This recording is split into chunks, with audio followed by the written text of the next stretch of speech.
நம்மை வாழ வைத்த பரமபிதா தன்னுடைய ஒரே பேரான குமாரனாகிய இயேசுவை உனக்காக தந்தவர் உன்னை கைவிடுவாரா? நாளைய தினத்திற்காக கவலைப்பட்டு பிள்ளைகளின் எதிர்காலத்தை குறித்து நினைத்து நினைத்து நெஞ்சு வலியில் துடித்துக் கொண்டிருக்கும் மகனே, மகளே, வியாதி என்னை மரணத்துக்கு நேராய் கொண்டு போய் விடுமோ, ஒரு மனிதன் என்னை பயமுறுத்துகிறானே என்று புலம்புகிற நீ உன் தேவனிடம் சகலத்தையும் ஒப்புக்கொடு. கர்த்தர் மேல் உன் பாரத்தை வைத்துவிடு.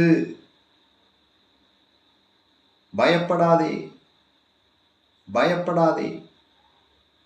தேவன் தன்னுடைய சாயலாக உன்னை படைத்தார். நீ என்னால் மறக்கப்படுவது இல்லை என்று சொல்லுகிறார்.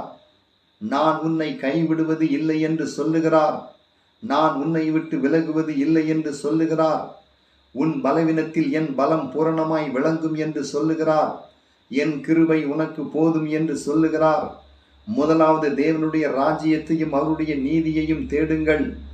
தேவனுடைய ராஜ்யம் என்பது புசிப்பும் குடிப்பும் அல்ல. அது பரிசுத்த ஆவியினால் நமக்கு கிடைக்கும் விடுதலை. அது பரிசுத்த ஆவியானவர் நமக்கு தரக்கூடிய சமாதானம்.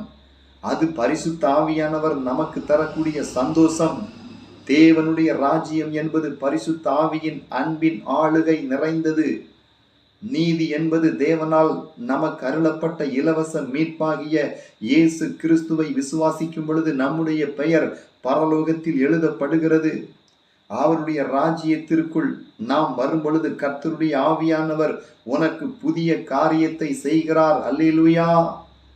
நான் உனக்கு புதிய காரியத்தை செய்கிறேன். முந்தினவைகளை நினைக்க வேண்டாம், பூர்வமானவைகளை சிந்திக்க வேண்டாம். மகனே, அவர் உனக்கு புதிய காரியத்தை செய்யும் பொழுது என்ன செய்வார்? வனாந்தரத்திலே வழியையும் அவாந்தர வெளியிலே ஆறுகளையும் உனக்கு உண்டாக்குவார். மனிதனால் அது கூடாததுதான், ஆனால் தேவனால் அது கூடும். தேவனால் எல்லாம் கூடும். நீ தேவனை விசுவாசித்தால் தேவனுடைய மகிமையை காண்பாய். கர்த்தரால் கூடாதது ஒன்றுமில்லை. பயத்தின் ஆவியை துரத்தி தமது பலத்தின் ஆவியை உனக்கு தருகிறார். மனுஷர்களுக்கு நீ பயப்படாதே, கர்த்தர் நம்மோடு இருக்கிறார். அவர்களுக்கு நீ பயப்பட வேண்டாம் என்று என்னாகமம் 14:9 சொல்லுகிறார். என் அன்பு தெய்வ பிள்ளையை, ஒரு வழியாய் உனக்கு எதிராக புறப்பட்டு வருவார்கள், 7 வழியாய் ஓடி போவார்கள். பயப்படாதே. பிசாசுக்கு நீ பயப்படாதே. உலகத்தில் இருப்பவனை விட உனக்குள் இருப்பவர் பெரியவர். அவர் வானத்திலும் பூமியிலும் சகல அதிகாரம்